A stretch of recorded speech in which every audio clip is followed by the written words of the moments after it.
Bismillahirrahmanirrahim. Alhamdulillahi Rabbil Alamin. Wassalatu wassalamu ala rasulillahi wa ala alihi wa ashabihi ajma'in. Louange à Allah subhanahu wa ta'ala, le Seigneur des mondes. Et salut sur le prophète Muhammad sallallahu alayhi wa sallam, sa famille, ses compagnons et tous ceux qui les ont convenablement suivis. Chers auditeurs de la 100.4, nous vous saluons avec la meilleure des salutations en vous disant tous et toutes Assalamu alaikum wa rahmatullahi wa barakatuh.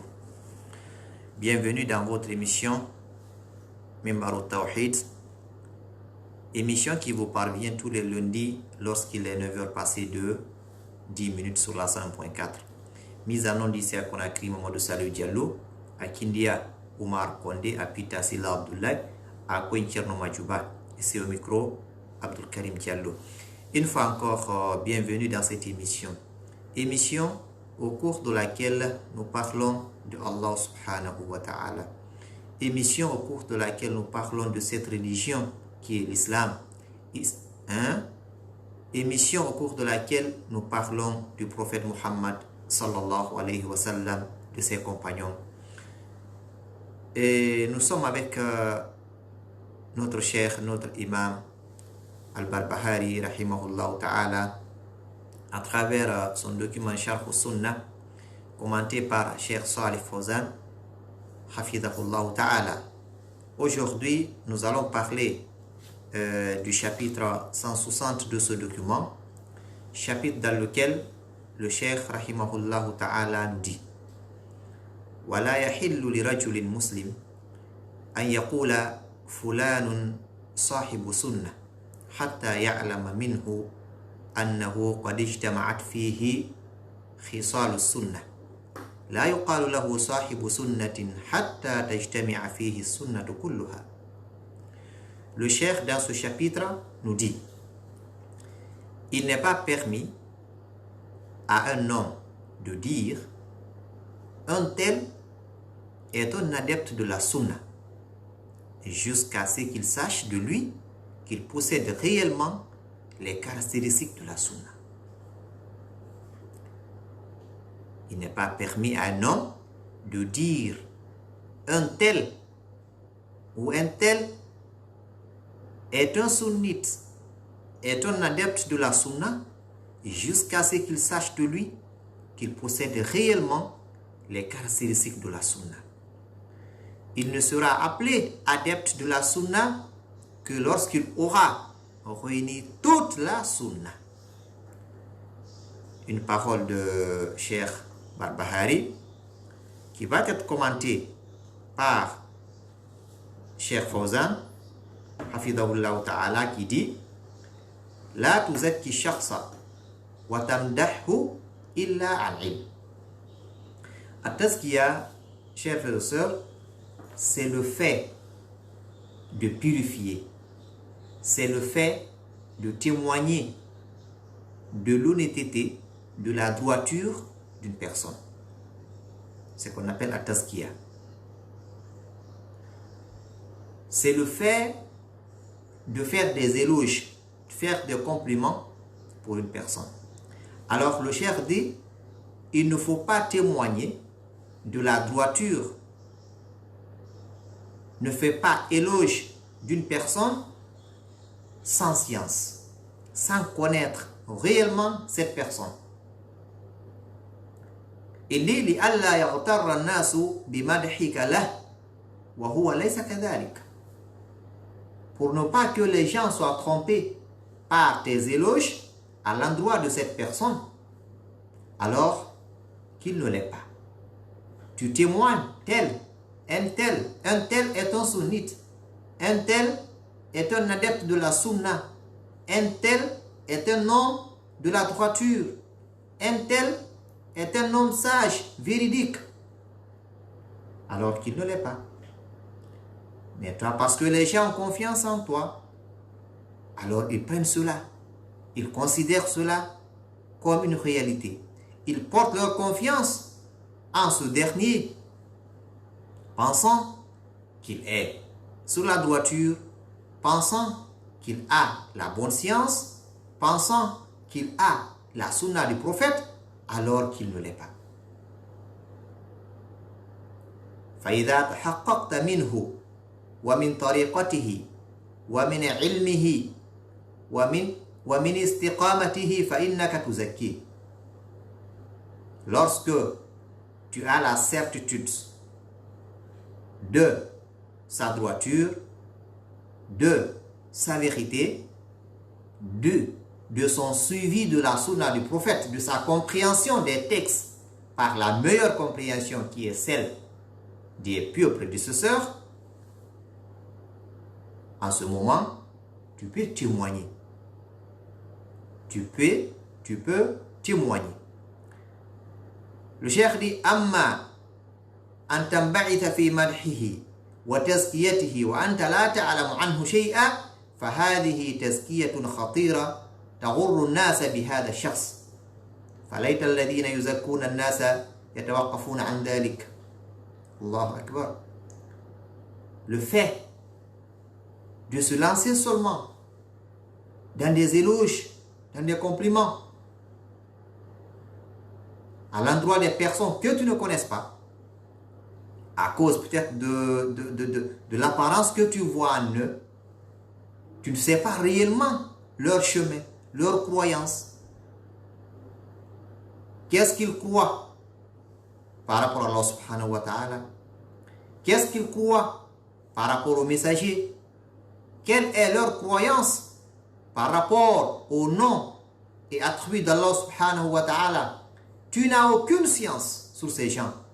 Tu te mets à les faire des éloges devant le public, devant les gens. Alors tu pousses ces gens à suivre ces personnes. Et qu'en réalité, ce sont des personnes qui sont égarées, qu'on ne devait pas suivre. Le cheikh dit فَلَيْسَ الَّذِينَ يُزَكُّونَ النَّاسَ يَتَوَقَّفُونَ عَنْ ذَلِكَ. Hélas, si les gens qui aiment faire des tazkiyat pouvaient s'arrêter, pouvaient arrêter cela. Car témoigner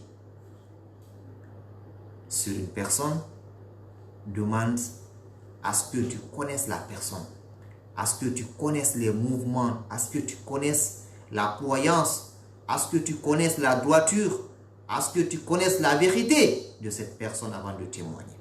Ceci est très important.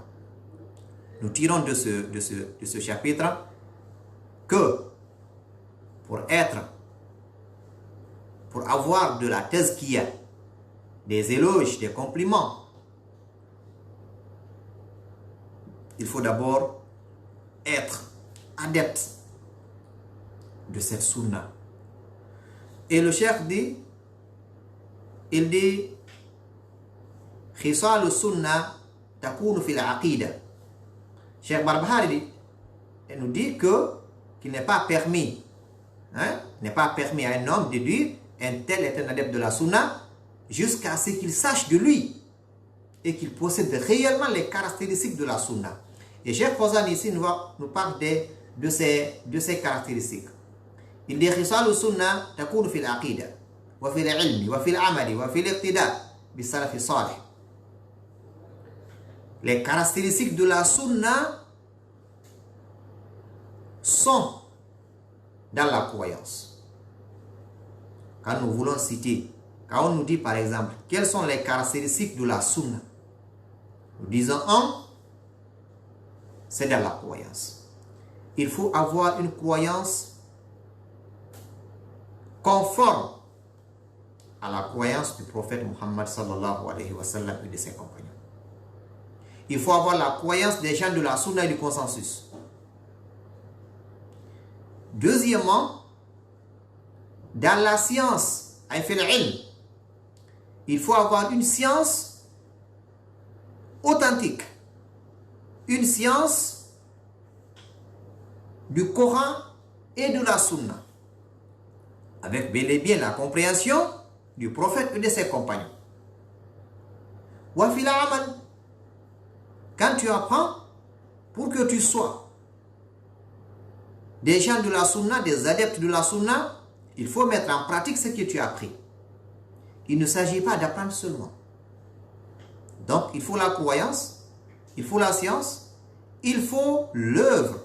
Il faut mettre en pratique ce que tu as appris. Si tu connais, mais tu n'appliques pas, quelle serait l'importance de cette science? Aucune importance.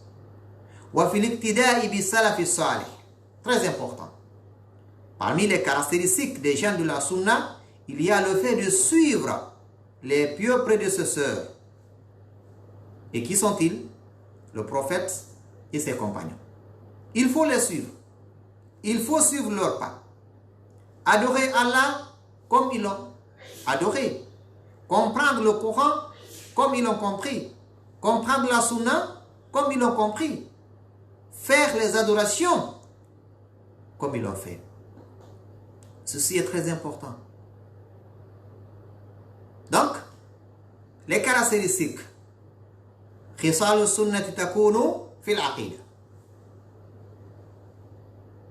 Si tu veux être sunnite, tu veux être deux groupes sauvés, tu veux être des gens de la sunna et du consensus, il faut avoir une bonne croyance. Il faut avoir la bonne croyance. Pas une bonne croyance, mais la bonne croyance. Parce que la bonne croyance, elle est unique. Toutes les autres croyances qui ne sont pas celles du prophète et de ses compagnons, c'est un égarement.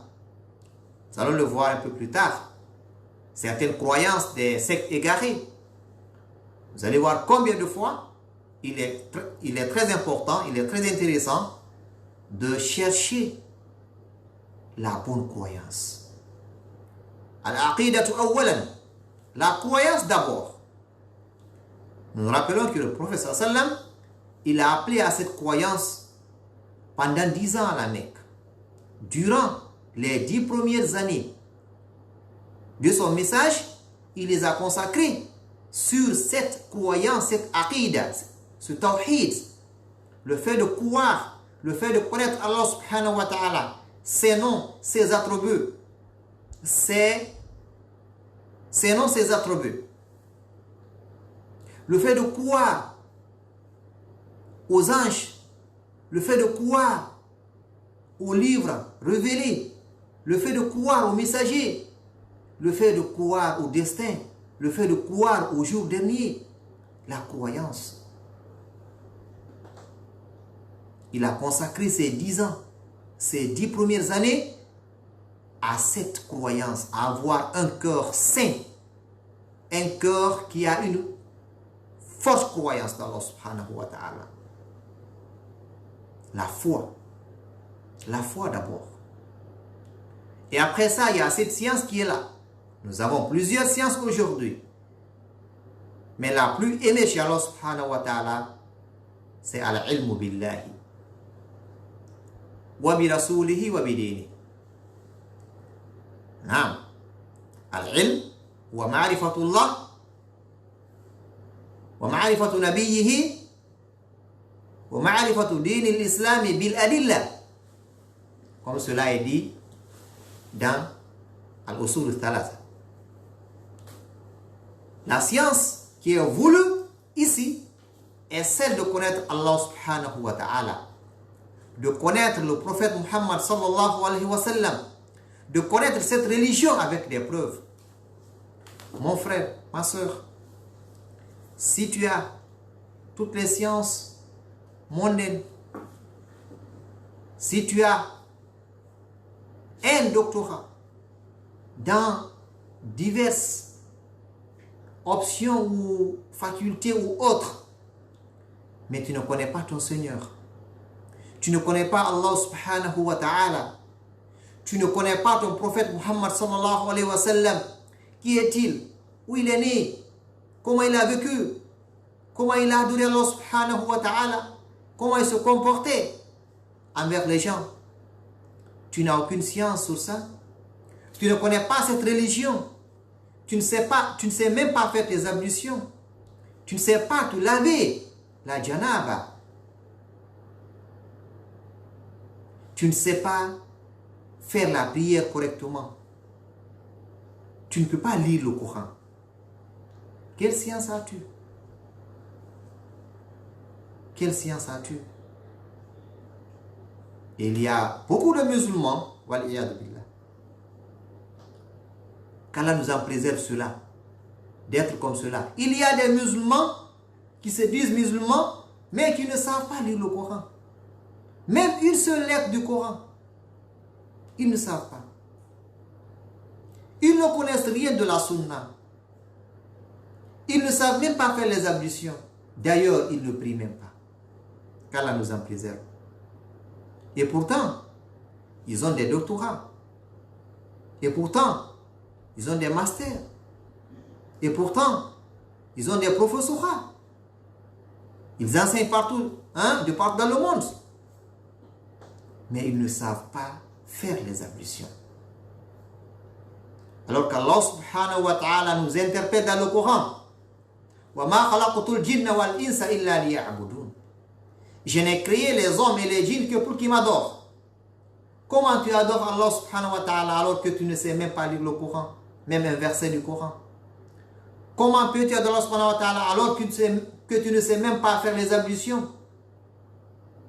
Qu'est-ce que tu diras à Allah subhanahu wa ta'ala? Il t'a doté d'une intelligence, il t'a doté d'une faculté de comprendre les choses, il t'a donné les moyens, il t'a donné la santé, tu as appris tout ce que tu veux apprendre, tu as fréquenté les plus grandes universités du monde, mais tu n'as pas voulu apprendre sa religion.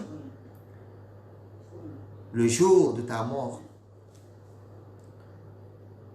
quand la maladie va te prendre, va te frapper, le jour où la mort va taper à ta porte pour te dire que je suis là, tu as un invité, mais un invité qui n'est pas venu te rendre visite et repartir. Non, plutôt un invité qui est venu te prendre et partir avec.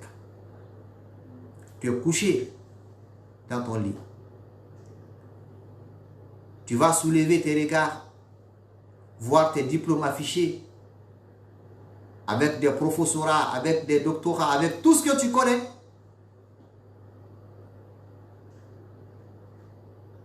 Mais qu'est-ce que ces diplômes? Qu'est-ce que cette science que tu avais apprise, qui n'est pas du fait de connaître Allah subhanahu wa ta'ala, son messager, sa religion? Qu'est-ce que ces diplômes vont te servir ce jour-là? Et l'ange de la mort viendra te prendre et tu vas quitter ce bas monde. Et quand tu quittes ce bas monde, mon frère, ma soeur, qu'est-ce que tu diras à Allah subhanahu wa ta'ala? Malgré tout ce que tu as, malgré tes villas, malgré tes richesses, tu seras mis dans de linceul blanc que peut-être, qui est peut-être même acheté par l'entourage, par les pauvres qui étaient à côté. Ils vont cotiser, ils vont aller acheter ton habit avec lequel tu iras chez Allah subhanahu wa ta'ala.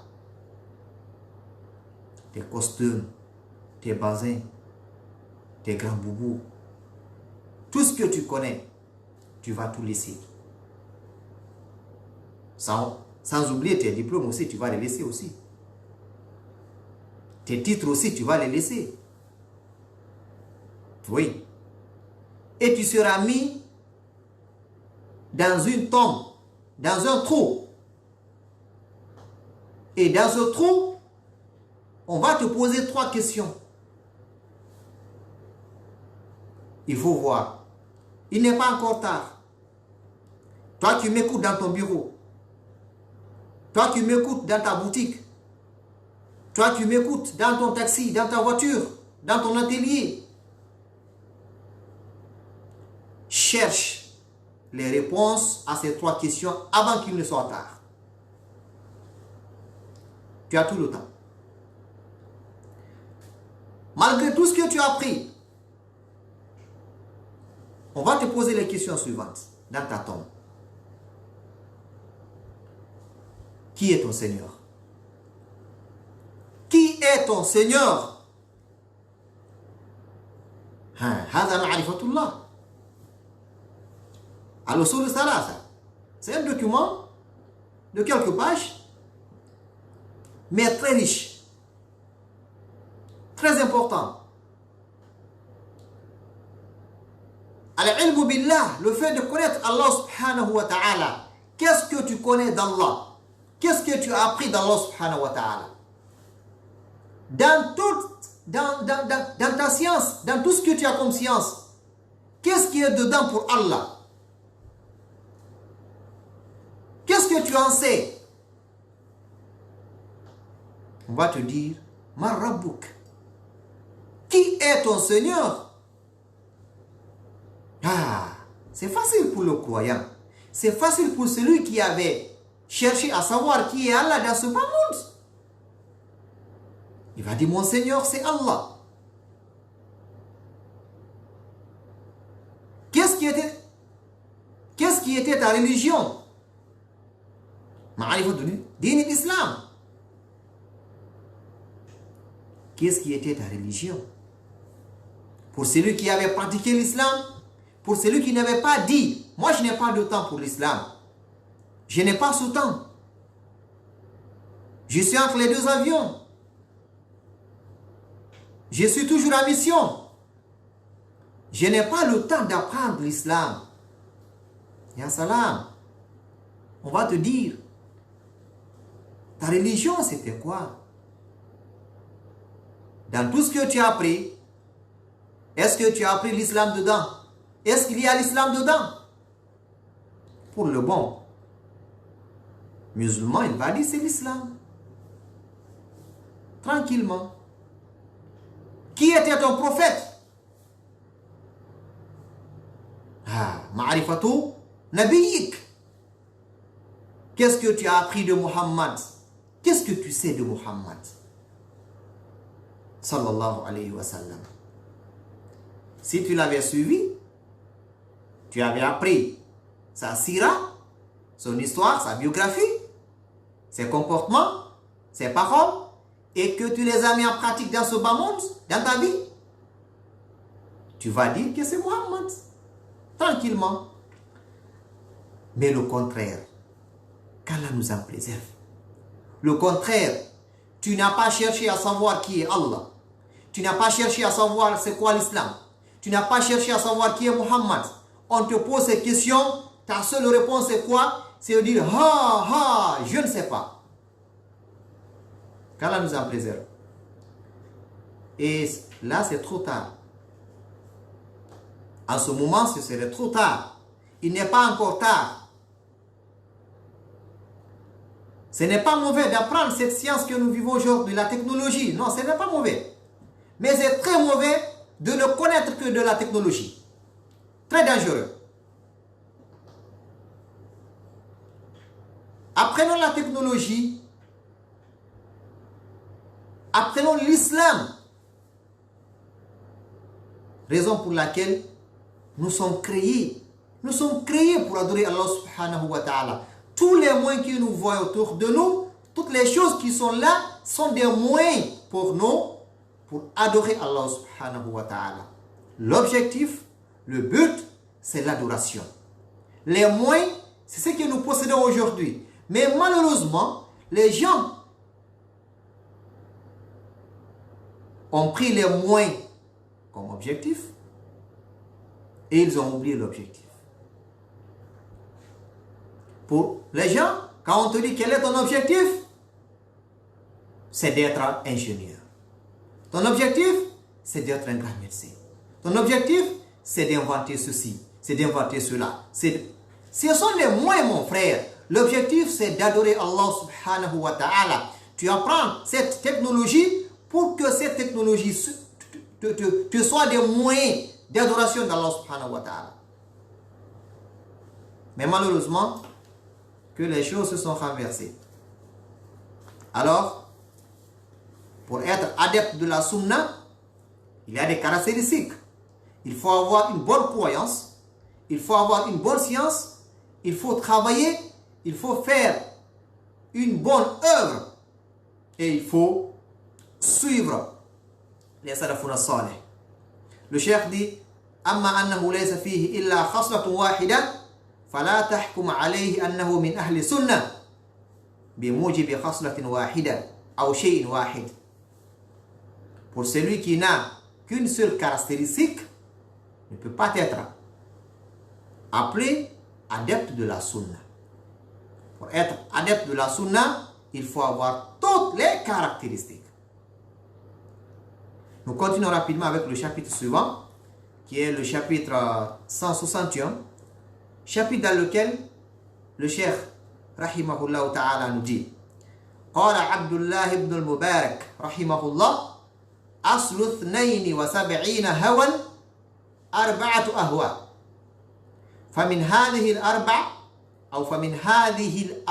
أهواء تشعبت 72 هوى: القدرية والمرجئة والشيعة والخوارج.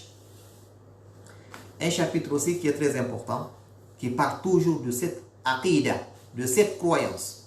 Le cheikh dit ici que Abdullah ibn al-Mubarak a dit: la base et le départ des 72 groupes provient de 4 portes d'égarement.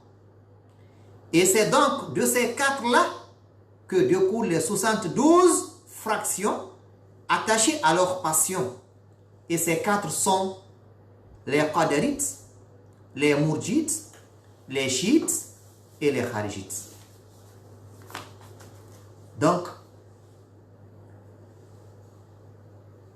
c'est à partir de ces 4 passions, de ces 4 égarements, que se sont découlés ces 72 sectes. C'est Abdullah ibn Mubarak qui fait partie des tabi'in, donc de cette génération qui a suivi la génération qui est venue après celle du prophète, donc qui fait partie des meilleures générations. Le messager nous a dit: la meilleure génération est celle de ma génération, c'est-à-dire génération laquelle j'ai vécu. C'est la meilleure génération, prophète et ses compagnons. Il dit: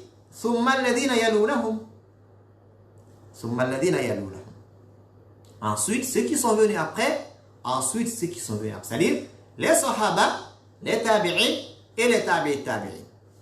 Alors, ce grand imam, il est né en 118 de l'Hégire et décédé en 181 de l'Hégire.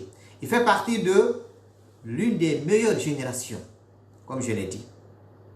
Il était très pieux. Abdullah ibn Mubarak était très pieux. Il était connu pour sa mémoire et son zèle pour la connaissance. C'était quelqu'un qui est doué, qui avait une grande science. Il avait requis beaucoup de hadiths. Il était connu pour son ascétisme. C'était quelqu'un qui adorait beaucoup Allah subhanahu wa ta'ala. Et dans ce chapitre, on va revenir un peu parce que ce hadith, ce chapitre nous parle ici de ces 72 sectes. Ça a été déjà vu au début de cet ouvrage. Mais on va rappeler ce hadith qui est authentique. Hadith dans lequel le messager d'Allah sallallahu alayhi wa sallam dit: Iftaraqat al-yahudu ala 71 firqa. وافترقت النصارى على 72 فرقة وستفترق هذه الأمة على 73 فرقة كلها في النار إلا واحدة. قيل: من هي يا رسول الله؟ قال: من كان على مثل ما أنا عليه وأصحابي. وفي بعض الروايات هي الجماعة. رواه أبو داود والترمذي وابن ماجه والحاكم وقال صحيح على شرط مسلم، وقال عنه ابن تيمية هو حديث صحيح مشهور وصححه الألباني في السلسلة الصحيحة. Hadith authentique. Qui veut dire quoi? Le messager sallallahu alayhi wa sallam nous dit: les juifs se sont divisés en 71 groupes. Les chrétiens se sont divisés en 72 groupes. Et cette communauté, c'est-à-dire la communauté musulmane, se divisera en 73 groupes. Il dit, tous iront en enfer, sauf un. Allahu Akbar. Les compagnons lui ont posé la question. Ils ont dit, quel est-il? Quel est ce groupe sauvé? Quel est ce groupe qui ira au paradis? Ils n'ont pas cherché à savoir les 72. Ils ont cherché à savoir le groupe qui a réussi. C'est ça aussi l'intelligence de ses compagnons. D'accord. 73 sectes. 72 iront en enfer. On n'a pas besoin de ça. On a besoin de savoir quel sera le groupe sauvé. Très belle question. Ils ont dit, quel est-il au messager d'Allah? Il a répondu, il dit, c'est lui ou celui qui est sur le même chemin que moi et mes compagnons. Que mes compagnons et moi. Naam. Man kana ala mithli ma ana alayhi wa ashabi. Raison pour laquelle nous ne cesserons de répéter cela. Pour la réussite, il faut être sur ce que le prophète et ses compagnons étaient. Il faut comprendre le Coran par la compréhension du prophète et de ses compagnons. Il faut suivre la sunna, il faut suivre cette religion, il faut faire la prière, le jeûne, le hajj, la zakat. Tout ce que tu fais comme adoration, fais-le conformément à ce que le prophète et ses compagnons avaient fait. C'est le groupe sauvé. Man kana ala mithli ma ana alayhi wa ashabi. Ça veut dire quoi? Ça veut dire que si tu n'es pas sur ce que le prophète et ses compagnons étaient, waliyadu billah, qu'Allah nous en préserve, tu seras dans les 72. Et c'est de ces 72 groupes égarés que Cheikh Barbahari évoque. Il parle de ces gens. Ce sont eux dont il parle ici. Il dit que ces 72 découlent de 4 groupes aussi. Et on va parler de ces 4 groupes, Inch'Allah, dans nos prochaines émissions. Mais avant cela, nous devons savoir une chose qui est très importante. Et le cheikh, il a parlé de ahwa, la passion. Vous savez, ce qui égare les gens le plus souvent, c'est la passion. Le fait de suivre ses passions, ses plaisirs. Et abandonner la vérité. Allah nous dit dans la sourate Al-Mu'minun, il dit fataqatta'u amrahum baynahum zubura kullu hizbin bima ladayhim farihun. Il dit, mais ils se sont divisés en sectes et chaque secte exultant de ce qu'elle détenait. Chacun dit que je détiens la vérité, j'ai le monopole de la vérité. Chacun prétend avoir la vérité, sans même écouter l'autre. Chacun suit ses passions. Même quand nous regardons les débats les plus courants, vous voyez comment se font les débats à travers les médias. Là, il ne s'agit même pas de l'islam. Là, il ne s'agit même pas du dîn de l'islam. Mais regardez combien de fois les gens discutent, les gens débattent avec passion. Personne ne veut voir la vérité de l'autre côté. Chacun veut que cette vérité émane de lui et seulement de lui. Et personne n'a le monopole de la vérité. Mais regardez les débats. C'est très passionné. C'est vide d'arguments. Chacun insulte, chacun crie, chacun dit n'importe quoi. C'est pas riche. Les débats riches, ce sont des débats qui sont remplis, qui sont ornés d'arguments solides, d'arguments véridiques.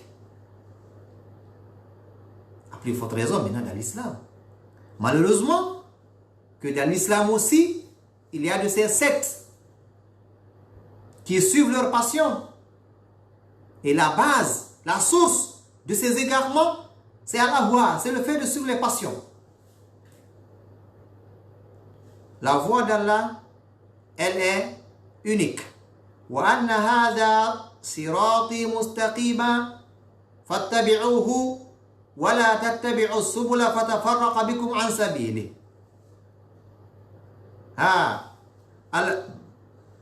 Allah dit dans le Saint-Coran, il dit, et voilà mon chemin dans toute sa rectitude. Suivez-la donc.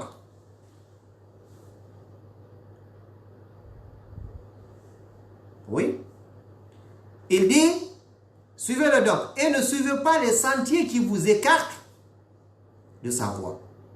Vous vous souvenez que le messager, avec ses compagnons une fois, avait tracé une ligne droite.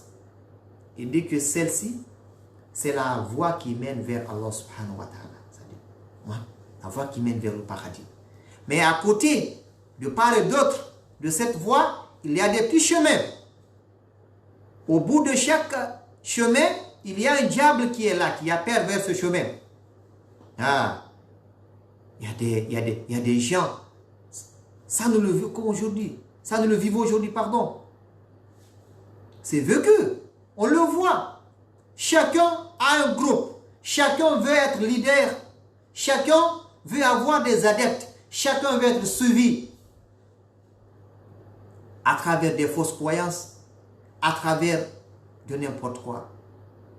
Chacun veut être adoré. Tu vois quelqu'un ici qui ose dire des mensonges sur Allah subhanahu wa ta'ala pour qu'il soit suivi, pour effrayer les gens. Lui c'est un grand tel, lui c'est un grand tel, on doit le suivre, on lui doit du respect, considération. Les gens viennent se prosterner même devant ces gens, amassent de l'argent pour ces gens, de la fortune pour ces gens, alors que c'est des shayatines, c'est des démons. Et ce qui est grave, quand toi tu viens te dire non, ne suivez pas ce monsieur, il vous égare, on te dit que tu envoies de nouveau. Non. Et rappelle-toi, l'islam a commencé étrange et va finir étrange. C'est pourquoi aujourd'hui, quand tu dis aux gens, revenez sur ce que le prophète et ses compagnons étaient, on te considère comme un étranger. C'est étrange. Ils sont habitués de ces shirk, de ces bid'ah. Alors qu'en principe, on doit adorer Allah comme le prophète et ses compagnons. Je rappelle ce hadith avant de libérer l'antenne.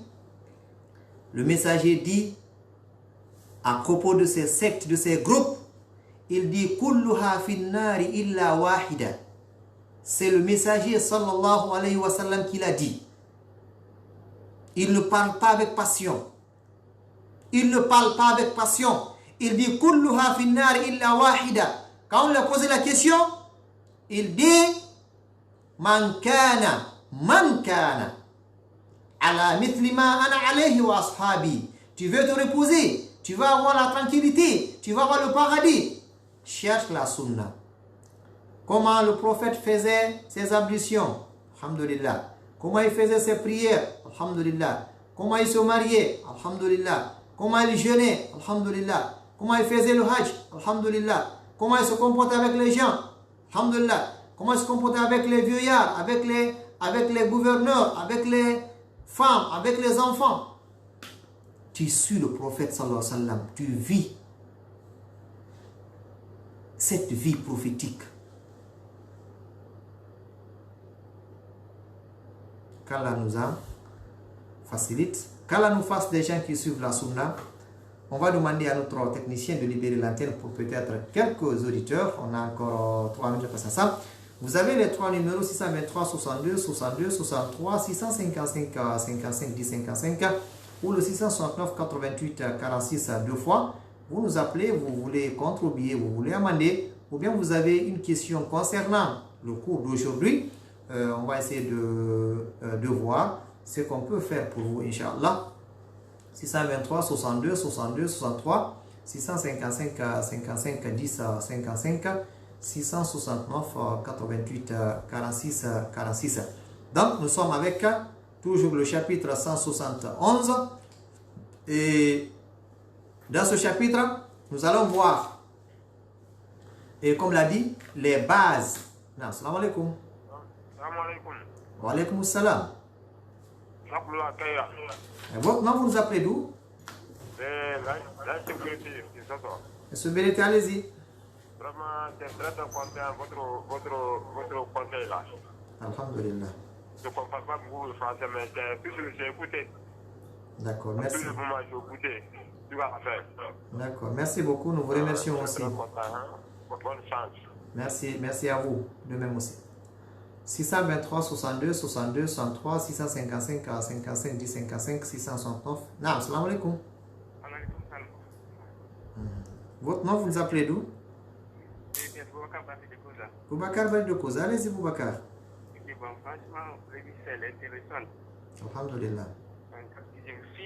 Moi, je dis quand même, j'ai bien un regard. Je suis vers la fin. D'accord, c'est pas grave. Donc là, une fonction de la religion n'est pas bonne. Non, pas du Je tout. dois suivre la sunna du prophète. Oui. Sallallahu alayhi wa sallam. Sallallahu alayhi wa sallam.